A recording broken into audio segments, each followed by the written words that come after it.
are you? I'm good. How are y'all? Right? We're on Yeah. different sides than we normally are tonight. I know that is funny. I don't.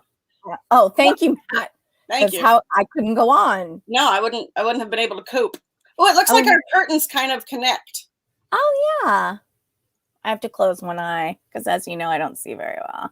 Yeah. I'm liking your bold lip tonight, Smarz. Thank you. Welcome. Thank you. I was gonna wash my hair and try to make myself look presentable, and then I didn't. So instead, it just went up, and I felt like a bold lip and maybe a little bit more eye was necessary. I have two things that I want to talk about at the top. Yes, please. And I meant to tell you, but then we got all caught up. You know, we get all caught up talking before the show. Yes. I got brown tail moth rash over the weekend. What is that? It is legit. So apparently there's this caterpillar, and the caterpillar's hairs come off. He's very fluffy. They are very fluffy. And the hairs come off and they go into the wind, and people with sensitive skin get an allergic reaction to them. What? And I was like, this happened to me up in Maine, as some of you may or may not know. I'm a Mainer, born and raised, and been in Massachusetts for 20 years, but we have a little spot by the lake. So we had to do a bunch of like stuff. And yes, Tina, yes. So I was just cleaning stuff, like cleaning my patio furniture and like out on my deck and stuff. And all of a sudden my arm, I have very sensitive skin, hives. And I was like, oh no, they got me. So did you know instantly what it was, or were you? I had heard, well, the second you cross over into Maine, I feel like everybody's like, how about that brown tail moth, huh? So I had known about it, but I was like, well, how bad can it be? And if you have sensitive skin, the second I was outdoors, my body was like, there's moth hairs out here. So this is like an epidemic, it sounds like. Yeah. The good news is this. It does go away in 2 days. That's what everybody says. Like it kind of goes out of your system real fast. Mm-hmm. So it's not like poison ivy or anything like that. You know what I mean? So that's good. Do you feel like, and I think this probably depends on parents, but what I know, the little that I know about you and your parents and your family, do you feel like parents nowadays are a lot more sensitive than, or we as a group? Because like, I can think of a time that I was put on an antibiotic and learned that I have an allergy to sulfa drugs. I was on an antibiotic for like 6 or 7 days. Yep. The last day, woke up and my legs were covered in red welts. Like I thought I had shaved. I thought something, but it was mostly my legs, and it was kind of going up towards my stomach. Like, you know, I'm like, Mom, and she's like, you're probably fine. It's just like you had blueberries yesterday. Like, it was like, you know, it was just kind of like, we'll wait it out and see what happens. Whereas like, I feel like me as an adult would have, the first thing I would do or tell somebody else, I'd be like, get on the phone and let your doctor know, like, make sure this is okay. 100%. Okay.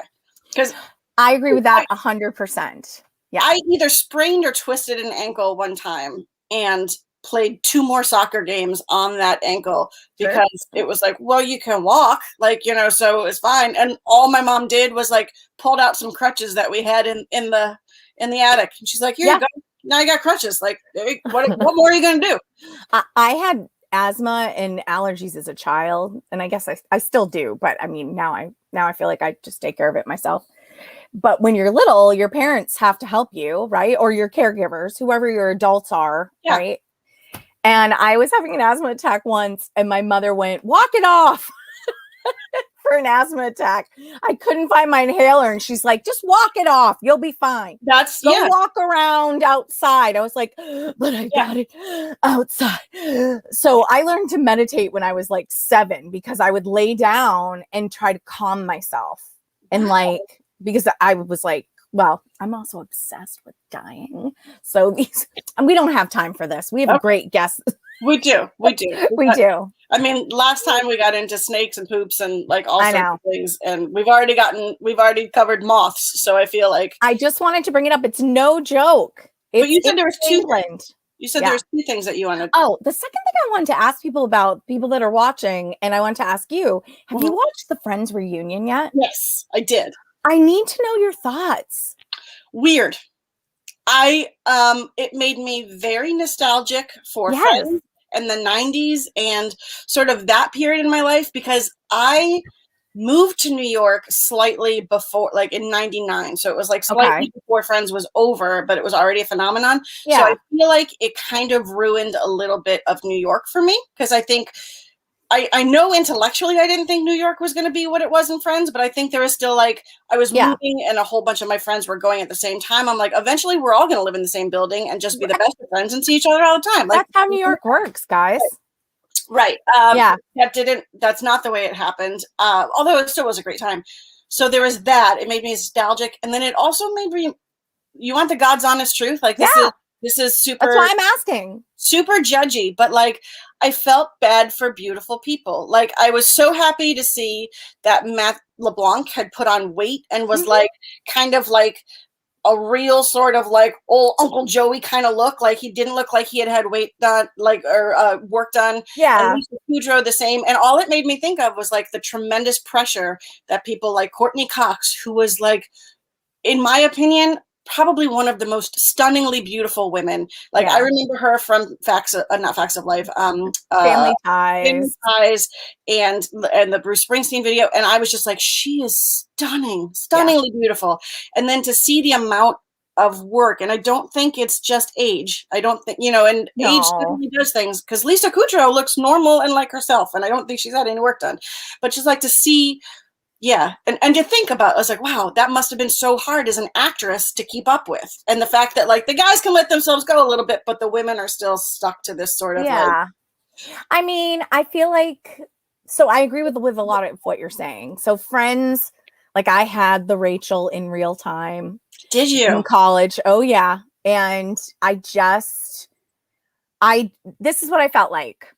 Because I have just a little bit of time on you, a couple years on you, a few years, but I definitely feel like for me, it was super nostalgic. And it also felt like a bunch of friends getting together who hadn't seen each other in a while. And there was no judgment.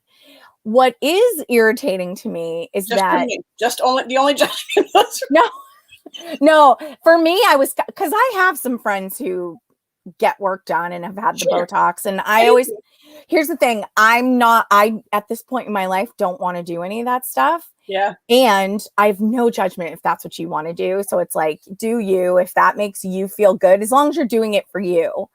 Does it mean that I'm judgy if it just makes me sad? And it's not sad in a like, ugh, why would you do that? Like, it's more sad where I'm like, oh, you were so beautiful. And I would have loved to see you like move yourself through the ages versus feeling like you have to do something, Maybe maybe she didn't feel like she had to though. Maybe she just wanted to. But even Jennifer Aniston was the same way. She could barely talk because she couldn't really move her lips that much because everything is kind of like this. Yeah, there was a lot of criticism of Matthew Perry on the internet. And I was like, he has aged, you jackasses. Like, our lips get thinner. Right. He was rocking some sort of mustachy thing. So if your lips are some sort of denture, like he definitely had some teeth stuff done. Guess what? You have to get stuff done to your teeth as you get older. Right. Like, I had heard, but I've yet to be able to find this to sort of fact check it. But I'd heard that he had a dental surgery, like implants. Yeah, like a few days, like not too long before. Because like I more noticed that his speech was. So I was concerned. I was like, did he have a stroke or something? Like, was there some sort of like did something happen? I was more worried there was a health concern because of more the way he was talking than anything. Hey, Matt, producer Matt, how old is Matt Perry? He's the youngest of the friends. He is? Yeah.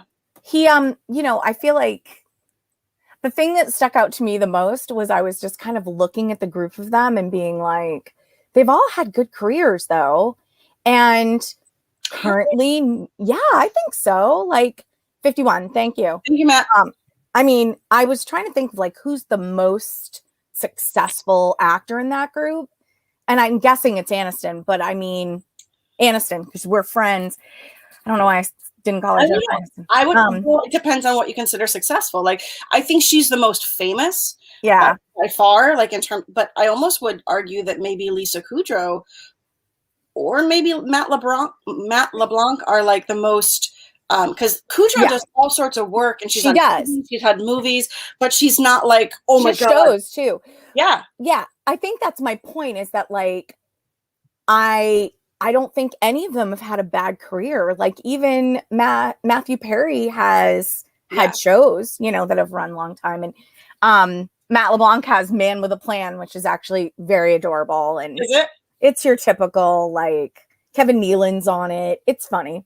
It's cute. I had liked a little bit of the and you're welcome, Loaf. Yeah, thank you. The successful is famous. Because I've always wanted to, like, if I was ever going to be an actor, I want to be a successful actress, like in the sense of I do stuff and I do projects, but I've never wanted fame. Like, I don't ever want that kind of, like, that just seems terrifying to me. Like, I don't need that. But what he had, like, was it called Joey? Like for a little bit? Yeah, for like a hot second, right after. It was kind of cute. And Studio 60 or on the Sunset Strip or something like that, the Matthew Perry show, it was basically a send-up of SNL. So it was him from Wings. It was a great show. Like, it was a Sorkin show, I think. It was really good, but it only lasted maybe a season. Yeah. He was great in it. I've always really liked him. But so, I it was interesting. I mean... I don't think it's a spoiler. Like, I was a little confused by the whole setup, but I think it worked in all. James Corden, I don't know why he was there. I don't know why Justin Bieber was there. Yeah. And I don't know if you watched, there was like some additional interviews sprinkled in at the end. Mm-hmm. Like, Bob Newhart was sort of being like, oh, friends, and talking about and he got edited out, but I'm like, you had like BTS talking about how much you love Friends, but you didn't have Bob Newhart, who is like a legend in comedy. Like, and I guess some of it was bringing the old and the new and showing the global, but I was still like, wow, this is there's some weird choices made, but I enjoyed it. I'm glad I watched it. Yeah. I just was curious about your thoughts on it. I have a lot of them, apparently. I'm just reading. I love the idea of people being able to do, this is Tina, being able to do what they love for a long time and in good health as success, which often takes a lot of privilege depending on the field. Yeah, I mean, obviously you say you're not into fame, Smarz, neither am I. Clearly, we have a Tuesday night Twitch show. Right. And I just, you know, I commend them for going in their different directions and doing all the things that they've done. So I guess, Aniston's probably the most famous. Right. But I think in her own right, she's become quite a comedic actress and done a good job. And, you know, I think they've all done pretty well for themselves considering they're still alive. Yeah. I have to say, when I kept thinking about it and doing the math, like, it seemed like it was on forever, and then to talk about it being on for 10 years, I'm like, that's like two colleges. Like, you think about what happens in your life, like in the span of 4 or 5 years, and to think that for 10 years you're working this closely with this group of people, that is a lifelong bond. That just can't go away. And I'm happy to see them all like loving each other and as close as they were. That's really cool. Yes. All right. Yes. Yeah. We are sitting next to each other. Yeah. I don't know why I don't just come over. No, I'm just it'd be this way. Yeah. I know it does look like we're sitting next to. Thank you. Oh, thank you. Well, that's big. We put up our partition just. Oh wait. So that we can, because we work better in cubicles, and this way we get all of our work done without talking all day. Can you just give me a high five, Smarz? Can you just give me a high five? Yep.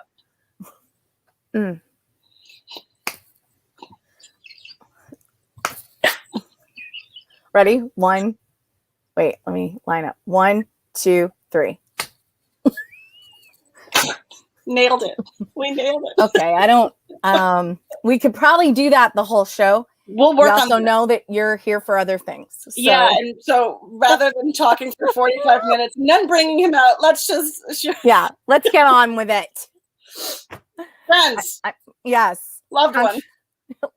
Friends, folks. Genuine nonsense lovers. Aw. Genuine non-lovers. Genuine non sequiturs. Lovers of nonsense and genuineness. Please welcome, for the second week in a row, David Thomas. High five. Oh. There we go. Oh wait, no, mine would be up. Oh, wait. No, why am I throwing my hand? Wait, this way, and then Smarz, you're in the middle. So there we go. Too. And then over the top. That's not a thing. You can't do it. Oh, wait, here. Oh man, I don't love this. I feel weird. Okay. All right. Did it. We're voguing. Yeah. Hello. Hi. I was almost expecting a hard pivot back to shitting your pants, and then you'd bring me back on. Oh. But, no, but you did just mention Pivot, which is one of the most classic Friends episodes. Pivot. Oh, yeah. I don't watch it a whole lot. It kind of I feel like Lisa Kudrow has a pretty great career. I would agree. Whatever she wants. I love her. Like, she is one of my genuinely most favorite actresses, because like she's so smart, and that allows her to play the sort of dippy weird characters. And I loved her on Mad About You as Ursula. She killed me, because like, I don't know, I'm one of those who like non sequitorial humor gets me sometimes, or just like really bad misunderstandings. So right. She was my favorite on the show. She had all the best lines. Yeah, she really did. Nice. Yeah, Romeo and Michelle. Duh. Yeah. Oh yeah. You got that right. Yeah. You're back. We have questions. Yeah. Should we just get right to it? Yeah. Okay. Yeah, and just I mean, maybe to give a brief recap for anyone who wasn't tuning in last week. We have you here.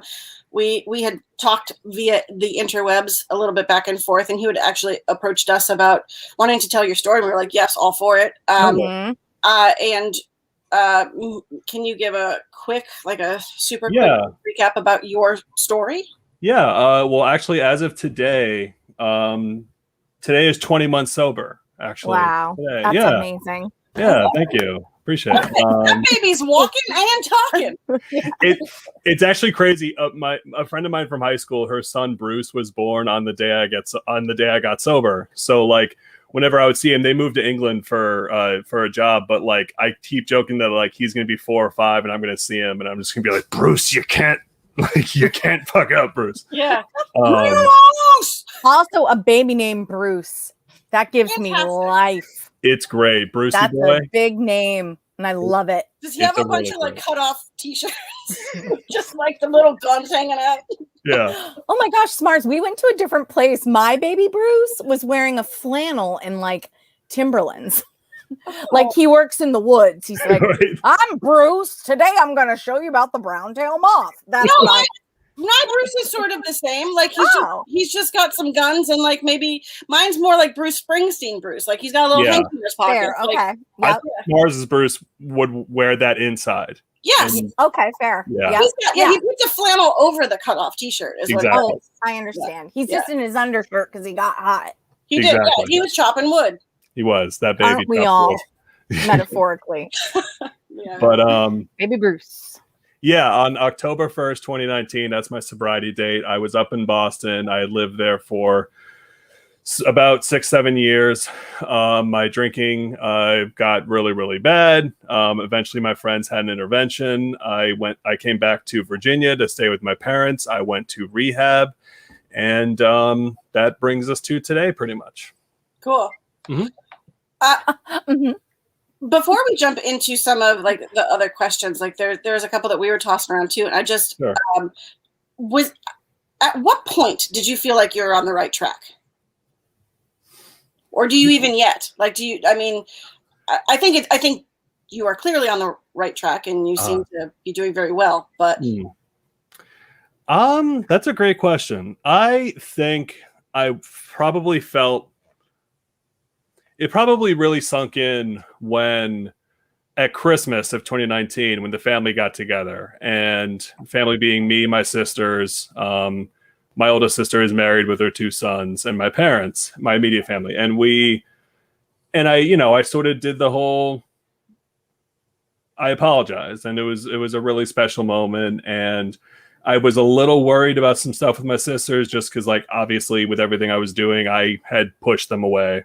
And they were never anything but supportive, but obviously things were very tense, and it kind of reached a point where it was like, David, if you don't change what you're doing, you can't be a part of our lives. Because no matter what anybody tells you, nobody can do it for you. If I chose to not make the decision, if I chose to not, accept it, or I'm forgetting the AA language, but like,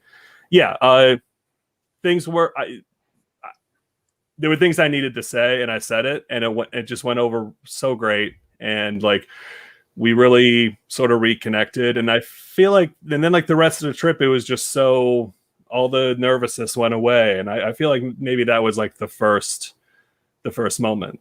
And then ever since then, it's just sort of been like little steps where it's like, oh, I'm doing this instead of that other thing I would do, But yeah, probably so I guess that would be like close to 3 months sober. Cool. Mm-hmm. Did you used to drink? Would you drink with your family? Yes. I was a monster on family vacations because I was miserable until I could drink. And then I think I only blacked out in my family maybe once. But of course, you can't trust my memory. But like, for the most part, I was able to somewhat rein it in, but I was just a complete dickhead. And like, I just didn't want to be there. And like, I didn't want to be there because they all knew, and I hated being around people who knew. That's the whole thing. You push away your family and the people closest to you because they're aware of your secret. So I would drink at night, and it would be one of those things where like, oh, I'm going to get a rum and Coke. Dad, do you want one? And he'd be like, yeah.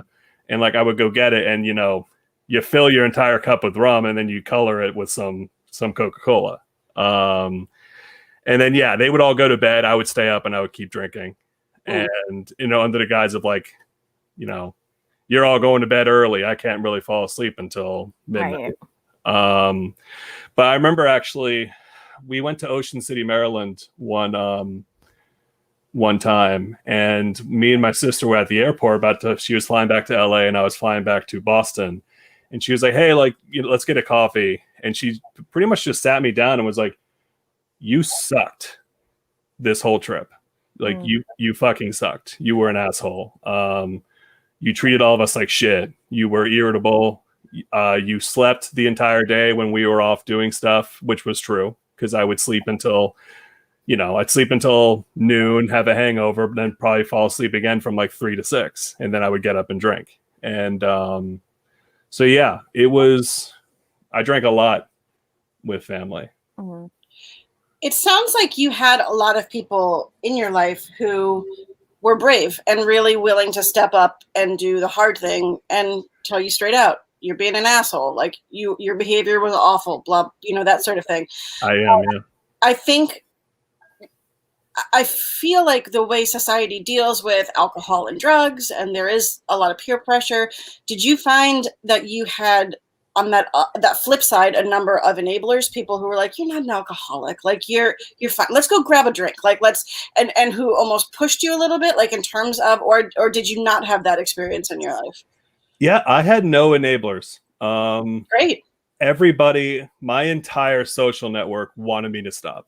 Wow. And I'm very lucky in that regard because, I didn't have to make the call of like, other than like very tangential, like, somebody who I went to high school with who like I would like message sometimes when I was drunk. Other than that, it's like, yeah, nobody did. They all wanted me to stop. And it was just a matter of eventually, like, they didn't know, because depending on how well you knew me, like, eventually the word got around enough, and then the people who did have the intervention for me did. But yeah, I don't know a single person who ever enabled me. Nobody was ever like, hey, I got a drink, here's one, or do you want to go get a drink? And if it was, I think it was probably, they were always keeping an eye on me, and they knew that maybe if somebody wanted to, like, if they wanted to actually talk to me, a way to get me out of the house was to be like, do you want to go get a drink? Yeah. But yeah, as far as you hear a lot of stories about people who had to leave all their friends, they had to leave a relationship, they had to, in some cases, break off from their family. And for me, that wasn't the case at all. I was the one being pushed out to sea on a piece of ice, and it was up to me to actually like change what I was doing. So I'm lucky that I didn't have a network to change either. It sounds from last week that you were saying that you were fine being on your own anyway, right? Like, just my takeaways from last week, and I don't want to put words in your mouth, but it sounded like if you didn't have to go down the shame path, you were fine with just going by yourself. Like, yeah. Because eventually, when you are just in the absolute throes of addiction, drinking is all that matters to you. It's the only thing that makes you feel better. It's the only thing that, we talked a lot in rehab about how it's like if it were to have a voice, it's just like, oh, like, come with me, I'll make it all better. Like, only I'm the one who understands your pain. You're a special, struggling snowflake, and I'm the only one who knows how to make you feel better. It's literally a toxic relationship, and you start to you cling to it so much, and your brain just becomes so dependent on it physically and mentally and emotionally that people coming in between you and that you start to see them as like they're trying to ruin you, right.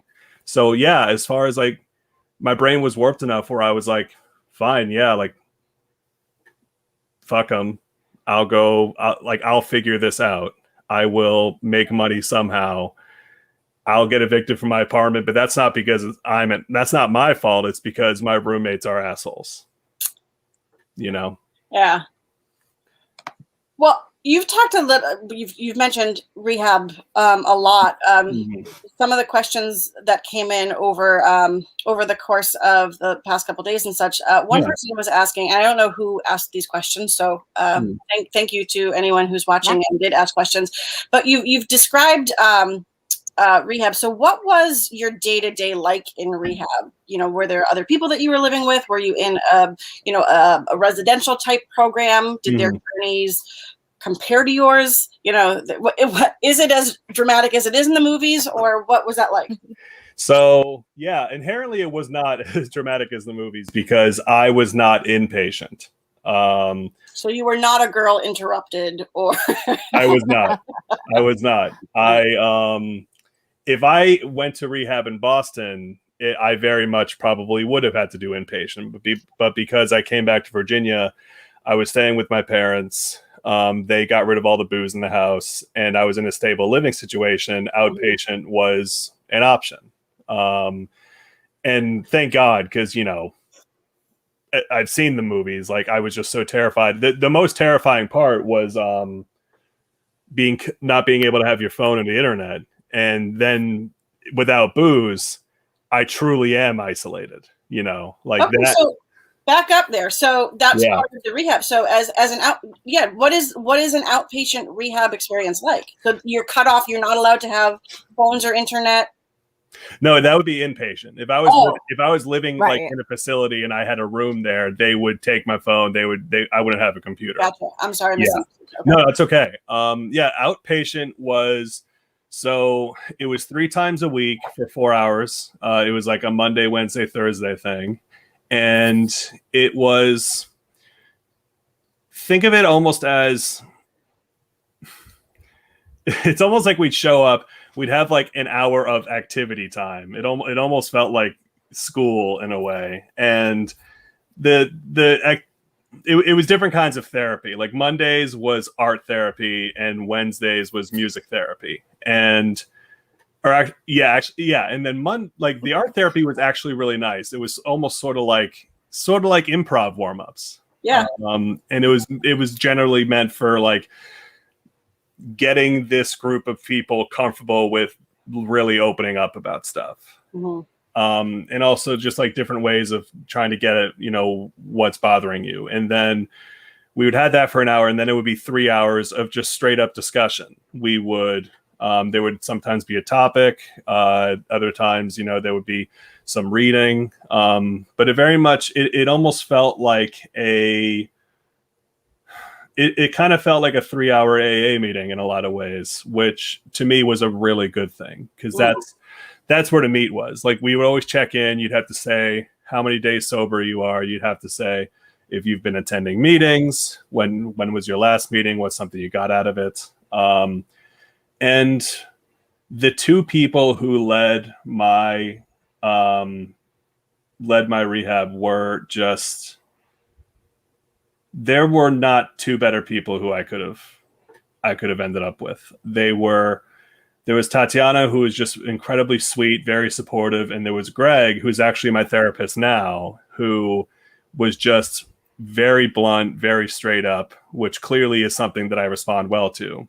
And yeah, it was very much, some days were painful because it kind of relied on people having to open up and be honest about what they were going through. There were people in there I know who were there for like the 4th, 5th, 6th time.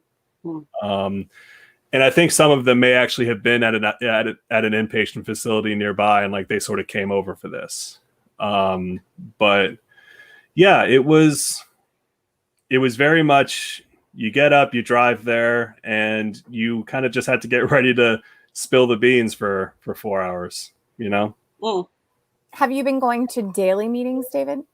I honestly, I have not been to many meetings since November. I stopped going in person because of COVID and everything. And they were in churches and, varying degrees of people wearing masks and such. So like, it's not like it's ventilated and all that. And I was doing online meetings for a while. But admittedly, the past few months, I don't want to say I fell off, because it hasn't. I was talking with my therapist about this, and like, I do not know if there's a lot of practices in AA that I'm not 1,000% sure mesh with how I want to go about this. But in all honesty, I mean, like, I now that things are opening back up, like, I should get back to meetings, and I intend to, because the value of just that peer support group, there really isn't anything. There's no substitute to just having to walk in, and especially if you're new, like, just having to completely bear it, in front of a group of essentially strangers. Mm-hmm. And then when, there are people who've been going for 30, 40 years, but they sponsor people because it reminds them of how bad it used to be. But yeah, I have not done meetings for some time. I do the occasional Zoom one, like sort of based out in LA, because then I can do like a night one and it works for them. But yeah. Can you say a little bit more about the parts that you didn't necessarily mesh with? Jurassic Snark was actually. Yeah. And without, I mean, we're not looking for like, dish or dirt or anything like that, but like if it was like mindset, if it was, practices specifically, or even just sort of like ideology.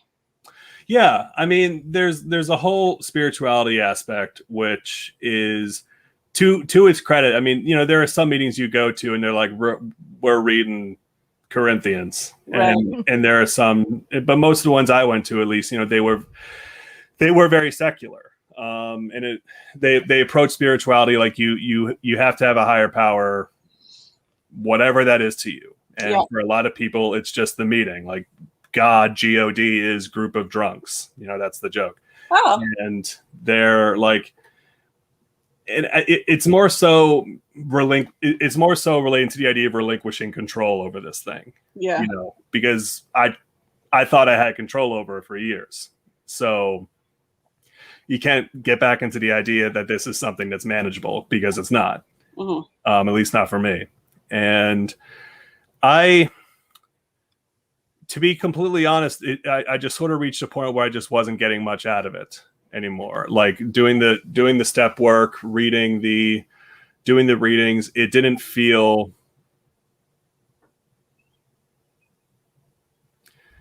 it didn't feel as significant as it was. And I've been very conscious of this because I know that this is the start of a million different stories. Somebody stops going to meetings and then it's just like, I don't need them. And then maybe I can have that drink again, you know? So it's like, I never saw it as stepping away from it so much as like, I was starting to sort of lose the emotional connection to it. And then sort of COVID was getting worse. And it's sort of, that was enough reason to not go in the first place. And, you know, since then it's just sort of like, I want to go back and give it a try. Because I know for a fact that wherever I do end up going, because I'm going to move out of Virginia at some point, and I know for a fact that having some kind of a meeting nearby will be an absolute requirement for me, no matter where I go. Because again, the value of just the peer support group, I think, is just completely immeasurable. We had a question come in that kind of talks a little, I think it's a good segue for this. What's your perspective on addiction transfer, for example, food instead of alcohol, and how rehab centers and therapy, they confront that? What's your thoughts on that? They were very, very cautious of that because they very much referred, you know, a phrase that we heard 1,000 times was the brain, the mind of an addict. You know, that kind of thing. Because you heard it 1,000 times, there would be somebody, and a lot of people in AA are also addicts, and people in my rehab were as well. And it's very much just, I mean, it's the reason why when I first got sober, I was drinking like 3 Red Bulls and 4 cups of coffee a day, because like you have something, you feel its effect on you and you can't stop. Well, if I have more of it, then I'll feel this effect. So like, there's a bunch of stories about somebody who quits drinking, but then they start doing heroin, right? Or vice versa. You know, somebody is doing heroin for years. They get clean of that, and they're like, well, booze isn't as bad as heroin, and then they go down that road. So they very much. The stuff that we talked about was very universal because they were addressing people who suffered from both addictions, just addiction in general. And it really just came down to recognizing triggers, trying to figure out why you drank so much in the first place. What does your life look like without it? Are you afraid of that kind of life, that kind of thing? And yeah, it's interesting because I don't have a whole lot of perspective on addiction transfer, except I've wondered that like with the gym now, like because I go so much, and like I know it's mostly a joke, but like there's sort of like this whole like, not like a joke, but it's like, oh, somebody they get sober and then they get really into fitness, and like, and that's a good thing. Yeah. I mean, you're putting out those endorphins, you know. I mean, that's a big part of recovery, of depression, of anxiety. You know, you are chemically altering your brain. Totally. And it's just like, if I would ever realize, like, if it would be like, hey, David, you're going to go on a week-long camping trip.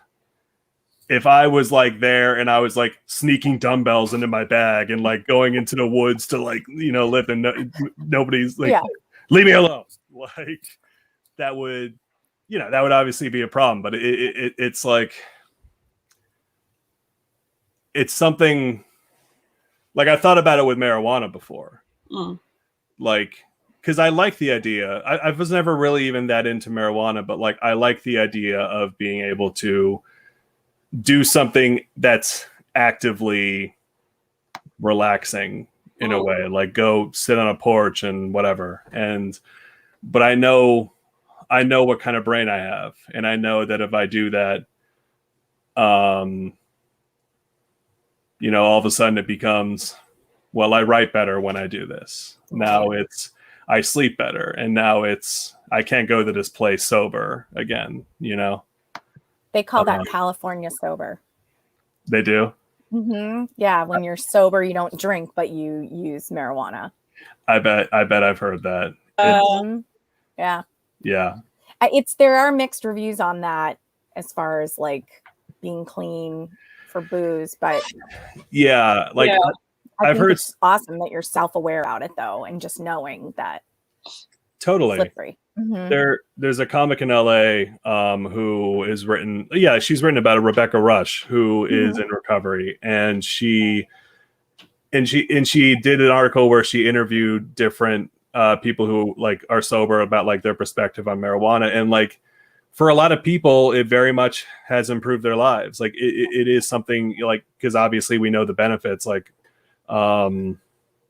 anxiety and all that, but then it really becomes a gray area, and it's just sort of one of those things where it's like, I think the best way I can put it is like if I were to ever relapse with booze, God forbid, but if I were, I am very, very sure it would just be one night, I'm at a bar, nobody's around, I order a bourbon, I have it, I pay my tab, and I leave. I'm very sure that's what happened. I would only have one, maybe two. But then the next morning, I'm like, that was easy. Like, it was so easy for me to stop.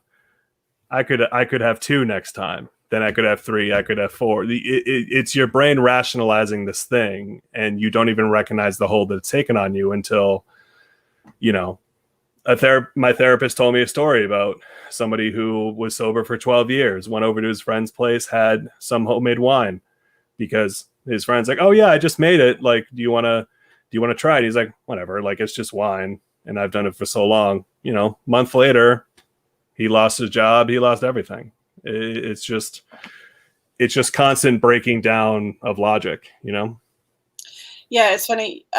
A close friend of mine, someone I used to do improv with for a number of years, ever since I knew him, was an alcoholic. Like, and he was very open about it. Very, very open about talking about things. It was just, that's what we knew. Like, he was an alcoholic. And a few years ago, we were out to dinner with him and his wife, my boyfriend at the time, and I, and we're just sitting down to dinner, and I used to just not drink if I was with them. Like, I'd just be like, I don't need to have a glass of wine with dinner. It's fine. And the two of them start looking at the drink menu, and he had been sober for, God, at least 10, 12 years, at the time. It's certainly not in any way judgment. And he goes, I think I'm going to have a glass of wine. And his wife was like, well, the Cabernet Sauvignon looks good, or something like that. And like, my boyfriend and I both were like, like, what do we do? Like, are we like this? But she seems okay with it. So obviously this is a conversation they've had. And like, and he was so open that he's like, yeah, I've decided that like, maybe I'd be curious to like, just see if I could have a glass of wine or something. My knowledge is, as of now, is that he's fine, but we haven't honestly talked about it in quite some time. But like, it from the spectator aspect, it was terrifying, because it's like, you want to be supportive of this person, and at the same time, you're like, oh, you're an adult, you can make your own choices. What does this mean, and what does this do? So in a weird way, that sort of segues us to another person's question. Totally. Like, are you uncomfortable when others drink around you? And or do you have any suggestions for those who still drink, how they can be respectful about drinking around people who are recovering? Yeah, it's interesting because I've thought about this. In a lot of ways, I'm in a pretty unique situation because I came home, I got sober, and then COVID happened. So it isn't like I've been out and about in social situations where there's booze present. And obviously, like, I'll be, like, I'm going to be coming to visit Boston soon, and I will be in these situations. And I remember back when I was in rehab, there was this one guy in the program with me who just incredibly sweet, just like the nicest, like an older gentleman, like had like a southern thing, to his voice, and he just the sweetest guy. And we were talking about Thanksgiving and how that was going to be difficult because obviously families drink at Thanksgiving. And it was like he he did not want to tell them. He didn't want to be a bother. He didn't want to be like, can we not have booze? Can there not be booze present? Because, you know, and I get it, because one, it's sort of making it about you, and also it's removing this thing that other people enjoy doing. Right. But Greg, who, you know, one of the leaders, my therapist now, he said, if your family can't not have booze for dinner out of respect for you, then they have a problem. And that's how I think about it now, because fact is I'm going to be around booze for the rest of my life. It will always be there. I was on an Amtrak recently, and I was coming back, and I had a 5-hour ride, and I was sitting there, and I was right next to the cafe car, and I went and I got a ginger ale, and I was like right there. I could have gotten vodka, like, so easily. They have it at movie theaters. It's everywhere. Like, fact is, I'm going to be around it always. So it's one of those things where it's like, I would not be uncomfortable. And again, like I said, like, this is my perspective going into it. I haven't experienced it much, but it's like, if we were to go out to eat and they wanted to get a drink, sure, go ahead. You know, you're not me talking to the person. You're not an alcoholic. Like, go nuts. You can enjoy it. But if it was one of those things where it's like, I am more scared of being in a somewhat like closed environment with it. Like, if I was at somebody's apartment and it was just out there, like on the kitchen counter, and like everybody else is sort of doing it, like, that's something I'm afraid of. But at the same time, I know it's something that I'm going to have to face eventually. So it's interesting, yeah, because like the idea of that makes me uncomfortable. But as far as being respectful around recovering alcoholics, fact is, if you had a close friend and it's like, hey, do you want to come over and watch a movie? Like, if you had a close friend who's an alcoholic, they came over to watch a movie with you, and you were like, hey, do you mind if I have a drink? And they were like, I'd really rather you don't. And if that were to upset you, that's probably not a good sign. That's not a friend you need to keep. No. Right? It's not a friend you need to keep. And honestly, it might indicate that they need to assess their relationship with it. Right. Yeah. Because if they really can't go through that movie without having a drink, even for your benefit. Yeah. There's the levels of a thousand. I keep saying 1,000. There's a bunch of different relationships with alcohol, and like, it's so ill-defined, because like, only I can say I'm an alcoholic. Everybody else could be like, you certainly drink like one, but it's like, to admit it, like, it's a personal thing. But like, there are plenty of people who don't have that absolute level of reliance on it, but like, it's still a bad relationship. Well, yeah, I mean, to point out, Kit Tempest in the chat made a great argument that, you know, you could say America has a drinking problem. You know, it makes so much money on alcohol. It's everywhere. It's pushed on kids, you know. I mean, how many people do you know that like started drinking when they were like 12, 13, 14 years old, you know, because it was like, that's what we did. Like, we would always in the woods, but like, you know, it's so, it just is what it is. And it's a laughable, like, you watch sitcoms and it's like, oh, old drunk so-and-so, you know, and it's like, it's glamorized. It is. Everybody on the main cast of Parks and Recreation is a functioning alcoholic. They all are. There's so many episodes of that show where they get fucking hammered, and Ron Swanson obviously is. But it's like, it's really gross looking at it from this perspective, you know, because now that I'm sober, I know better than everybody. But it's like, the whole notion, like, college, that's when we got so fucking hammered in college, all this shit. And like, oh man, what a rough day at work. I gotta have a few. There's a weird work culture around it now. Like, there's a keg in the office. Like, there's no health insurance, but there's a keg, and it's weirdly pushed on us, and like, it's the go-to relax. It is. And it's like, that's where all the cool stories come from, right? That's where you bond, because you all do stupid shit that, like, you know, you laugh about later, but like, that's where the real bond comes. I had a few months like here and there where I would just choose to be sober for whatever reason. Like totally, I'm not drinking, like whether it be like a not drinking January or just like, I don't need to drink right now. And I legitimately had friends who wouldn't invite me out because they're like, well, you're not drinking right now, so why would you go out? And it's like, well, because I want to hang out with my friends. Like, I don't have to, like, because I wasn't, you know, associating as an alcoholic. Like, it wasn't trouble for me to be, I would just drink water. But then I would realize, I'm like, sitting here with people that I consider my friends, it's almost uncomfortable to not be drinking because they're drinking and they're getting more and more fucked up as like time goes on. I'm like, this is weird. But it's an activity that you're not taking part in. Right. And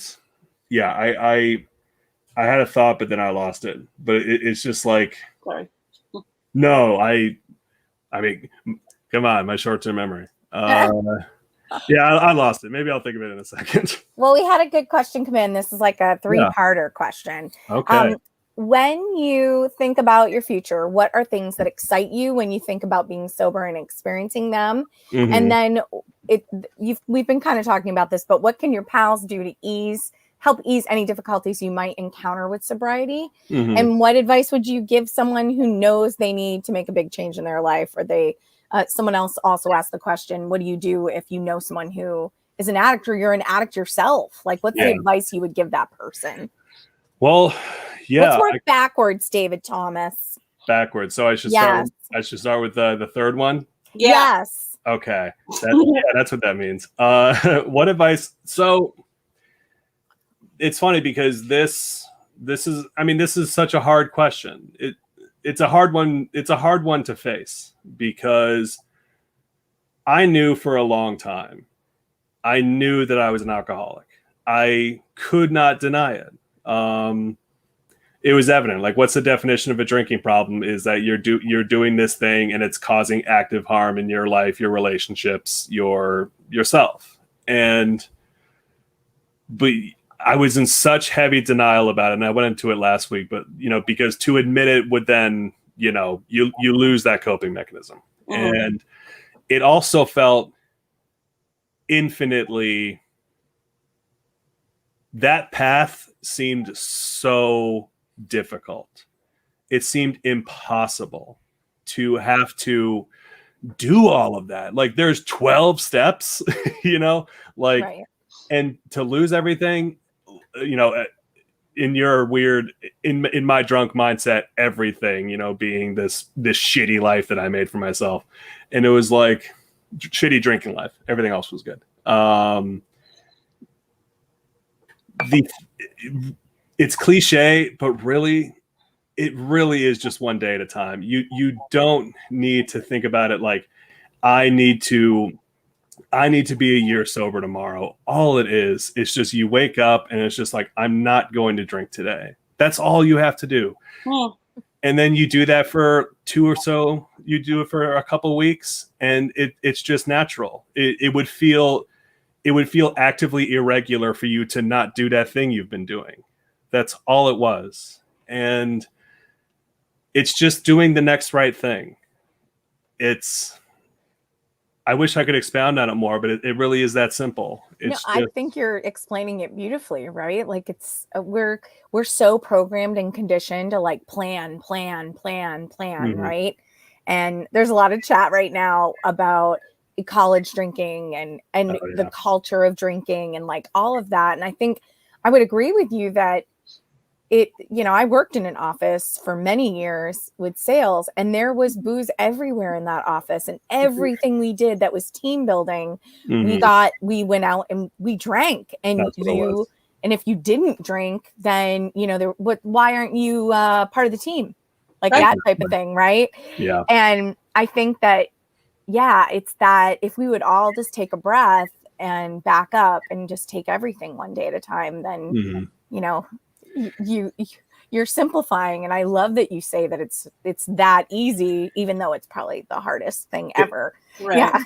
It's that simple, because it's the same attitude I had. Like, since last January, I've dropped about 80 pounds. and it was the exact same thing. I didn't have to think about how I was going to go to the gym and work out 6 times that week. All I knew was I'm going to do it tomorrow morning. Mm-hmm.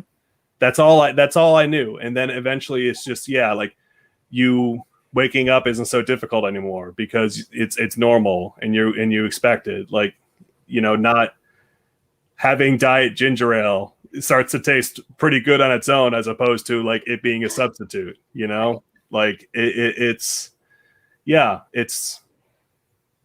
and it's a hard thing to shift your mindset to that. But again, it will, if you're doing it right, it will never be harder than those first couple weeks. It will always it'll just get easier because it'll be normal. And then breaking your routine is the hard thing to imagine. It really is in all, in all aspects of human biology. They say what, Totally. It takes 21 days or something like that to really form a habit or to kick a habit. And that's it's like, you're literally rewiring your brain and creating new neural pathways. Exactly.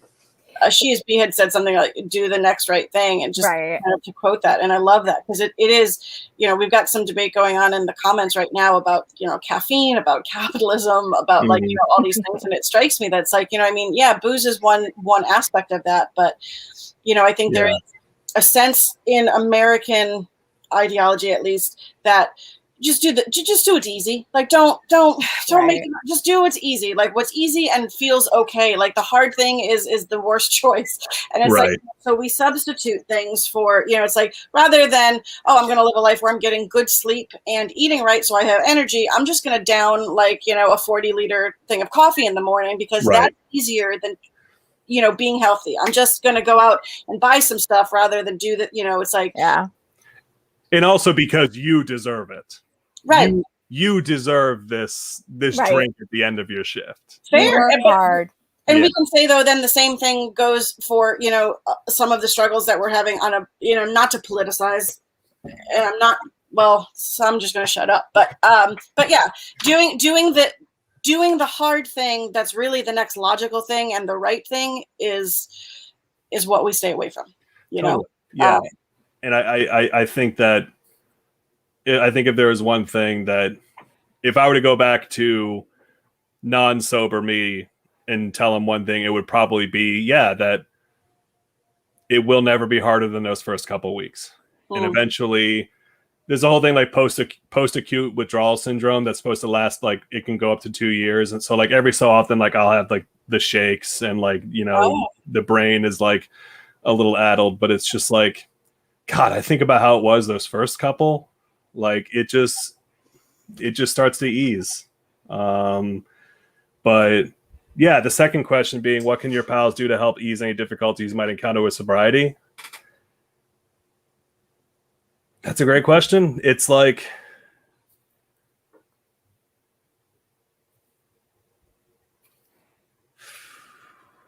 we have smart people that watch. Well, okay, these are people that know you. These are anonymous questions, but we do have smart people that watch the show, so they ask the tough, genuine nonsense. It's not just all fluff and giggles. No, not all just snakes and poop. Sometimes it's real hard questions. It's not just capitalism, guys. We're talking about other things here.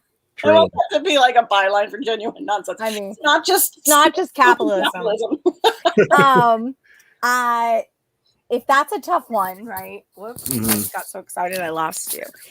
If that's a tough one, then maybe you can inspire, right? Inspire by telling us, answer that first question, which I just think is so lovely. Yeah. What are you looking forward to?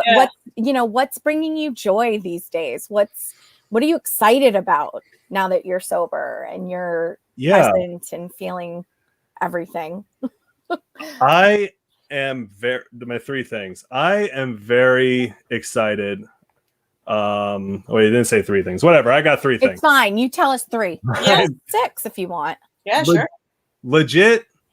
I'm really excited about relationships in general. I really feel like I have so much more of myself to give to people, and like whether it's entirely positive or entirely negative, like it's not it's not being colored by this substance anymore. It's not.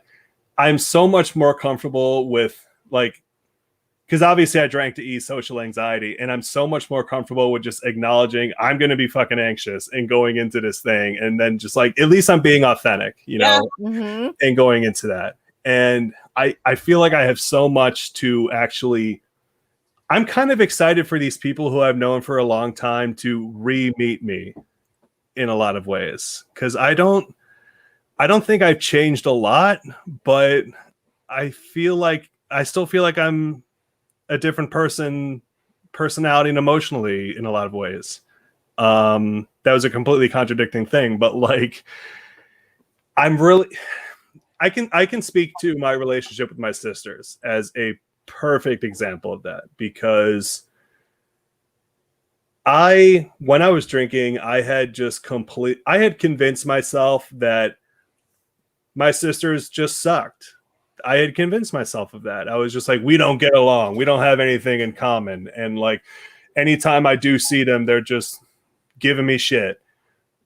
But that's because I was horrible around my family. I was absolutely terrible. And again, my sister Stacy, the amount of courage she had, you know, to tell me that, and then also to have me go out to Los Angeles and stay with her for a few weeks. And again, I was a monster when I was there, but she told me when she dropped me off at the airport for me to fly back to Boston, she went home and she just cried the rest of the night because she thought that was going to be the last time she ever saw me. Wow. And the stuff that she told me, I can't speak enough to how brave she is and how brave everybody in my life was, especially the ones who call me out on shit. And my relationship with them now is just so like open and honest, and nothing, that sense of me not hiding anything is just so liberating. You know, it really is. And they've told me several times that this is the brother they'd always wanted, you know, in our adult years, at least. I remember going back and my nephew Connor being like, I want Uncle David to read me a story when I go to bed tonight, for the first time, because I was actually present and like there, and I was actually interacting with my nephew, you know, and you know, that was just like, oh, you know, of course, that noise is that's the mating call of genuine nonsense. Oh, I'm feeling all the feels. Yeah, we go up to his room and he's like, I was like, oh, Berenstein Bears. Do you have the one where she's pregnant? If you don't, I'm not reading it. Right. When I was younger, it was the Berenstein Bears. And then all of your heads explode because it's a whole time loop thing. But it is, yeah. I mean, yeah, it's I'm really excited about relationships. I really like fitness. I really do. I like going. I like actually being active. I like feeling comfortable with myself for once. I've never had the energy to do the stuff that I'm doing. And that's not to say that like I'm trying to break powerlifting records, but like it feels good to have an actually healthy thing in my life that I do. But you kind of are breaking powerlifting records, aren't you? Like I'm trying to break Henry Cavill's. That's what I'm trying to do. Okay.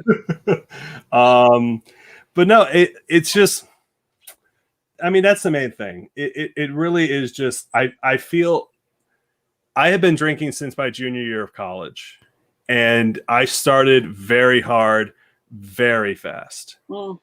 So in a lot of ways, I've never lived like a solo adult life sober. And I weirdly enough, I look back fondly on a lot of my drinking experiences.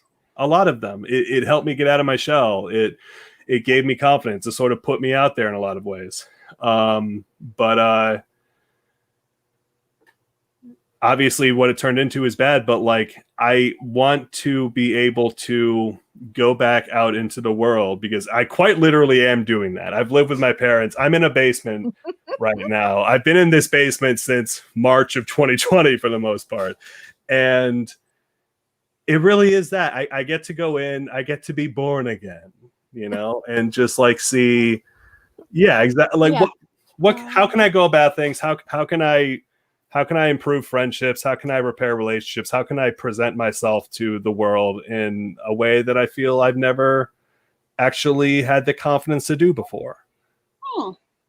So it's like life diapers in a way, you know? Yeah. I have shit in my life diapers. Yeah.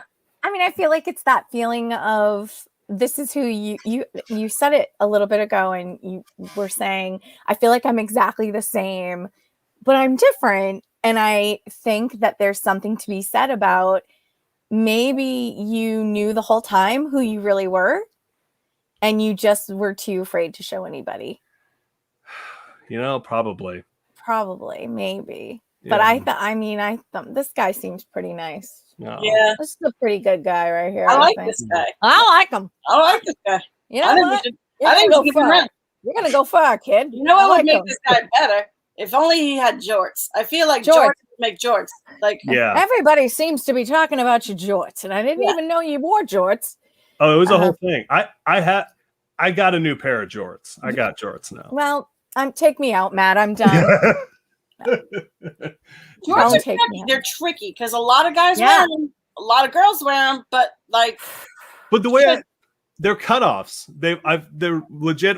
They're cutoffs, but everyone always called them jorts. But I have a new pair of cutoffs. But I'm going to need a photo. Yeah, I'm going to need a photo immediately. If they're jeans, they're jorts. Like if they're jeans, they're jorts. Like what? There's no. I don't know if I agree. This might be the first rift that we create. All right. Look, I support your choices fashion wise as well as life wise. Mm. Yeah. Thank you. We are up on time. Will you come back and see us again? You might be our most popular guest. Seriously. I love doing this. I would love to keep doing this. I mean, we still have questions that we haven't gotten to. We haven't gotten to them yet. Totally. Yeah. All right. I mean, I've still got questions, but yeah. I know we didn't even talk about your powerlifting. We didn't talk about QAW. Right. We didn't talk about any of that stuff. So, I mean, I think you got to come back. If you don't feel like I am overstaying my welcome, I gladly would. No. We'll have a weekly David Thomas section. It's just some shit at the top, and then the chat starts to fill up. I'm here for the Thomas. And we're like, fine, just sit through my brown my brown moth tail, whatever it is, rash for 5 minutes, okay? Jeez. I want to tell you about my weekend. Oh, you're lovely. Oh, ditto. Yes. The chat's blowing up now. Yes. Fine, we get it. You love him. You like him, all right. Great. We do too. But also, Tina's saying, but also, David, we appreciate the emotional labor that this is. And I don't want you to ever feel pressure to talk about it. I agree. Oh, and then your good friend Danielle says he's okay. Oh yeah, this whole bashful me thing. This is all just a huge ego boost. I'm sure. Because I mean the confidence to wear cutoff jorts. Seriously, come on, it takes a lot. I will wear them. Oh boy. Okay, those are jorts. That's not. I still disagree. Even the pair I have now, it's basically those, but they're black. Is this you? That's me. Yeah. Doesn't look like you. Yeah, look at those thighs. Well, I'm looking specifically at you look like you're taking a snooze there. Yeah. Oh yeah. Those are to Tomato Surprises.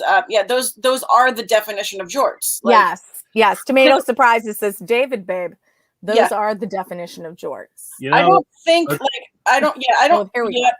Because I don't think just regular jean shorts are necessarily jorts. These are jorts. See. We are. Who knows what we're going to talk more about next week? I know. just out of curiosity, so finish your thought, but I'm going to ask Matt, like while you're playing around on Facebook there, Dave posted an awesome video today. I don't know, to give a jorts comparison to other that David wears sometimes. But sorry, David, continue your thought. And inherently though, aren't jorts, that's like what John Cena would wear. Like they have like the cuff at the bottom and like they're baggy, whereas cutoffs, like they're a bit more like form fitting and like they literally are cut off and then like they roll up. It's a different style. Yeah, I feel like jorts are actually past the knee. Didn't jorts come from the whole jams era? That like, am I really I'm dating myself here? But I thought think jorts, you're right, they're wide leg for lack of a better word, and they come below the knee. All right, I think those are just long line denim shorts with a cuff. You know what? According to the dictionary, jorts are shorts made of denim fabric. This is let's roll the video. Let's roll the video. Oh boy! Right, we're doing this. Yeah. Oh boy. The hat is key. No, it's not. It is. Yeah. You're like, I need to, and I like the pump up too. Yeah. And here we go. I'm in Ted's. Styrofoam, right? Those are all. Yeah, those are hollow. Are those chocolate? And then, that's you're doing reverse grip. I respect that. How much weight is that? That's 355 pounds. I mean, how tight are your glutes? Is that not appropriate? I don't know. No, it's fine. I'm not your boss, so I think it's okay. Did you poop your pants on any of these? I've shit my pants. I talked about this. I have a strategy if I ever shit my pants at the gym. Oh, I want to hear it immediately. Yeah. If I'm ever like squatting or deadlifting something and just shit my pants, I would immediately just collapse and pretend I'm unconscious. Oh, you lost your faculties. Exactly. And then so somebody would call the ambulance and I would like get and like they'd carry me into the ambulance and then like we'd get like a couple blocks away and I'd be like, no, I'm good. And then I'd wait till you get the free Jello at the hospital or the popsicles and then be like, want to hear something funny? I faked it. It was only because I pooped myself. Exactly. If there's anybody who's watching right now and they're like, where are those two boy detectives? They're not on tonight. Welcome to the David Thomas Network. $6.50 ambulance fee for dignity. Yeah, seriously. Exactly. Well, we have been on for a while, but you'll come back. I would love to, honestly. Yes. Yay! Please. Thank you. Tina says we need to support 2 hours of genuine nonsense. All right, here we go then. I mean, can you take an hour of that then, Tina? Are you free?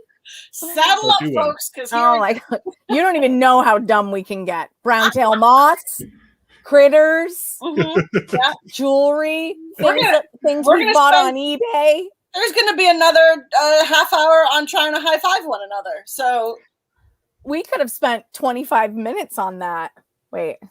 Okay, got it. Ready?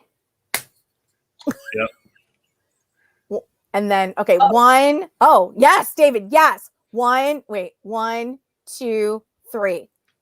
I only have one hand. That's pretty good, actually. That wasn't bad. Yeah. All right, wait. I got to count. Yeah. Okay. Count. Okay. Anyway, stay tuned for the second hour of Genuine Nonsense where we're not doing that. David, thank you for coming on. Thank you. Thank you very much. Yeah. Thank you for having me. Great. You're a delight. And we're also happy you're here and so proud of you and grateful to you being open and honest and allowing us into your life. Yeah. Thank you, honestly, for being great people and for letting me do this. So 9 p.m. we have What's Going On, hosted by Ben Scuria, the very talented, the very lovely. And stay tuned for that. And also we'll have David Thomas back soon. David Thomas. I'm Kelly. I'm Christina Smarz. And this has been High Five Nation. We'll see you next time on Genuine Nonsense.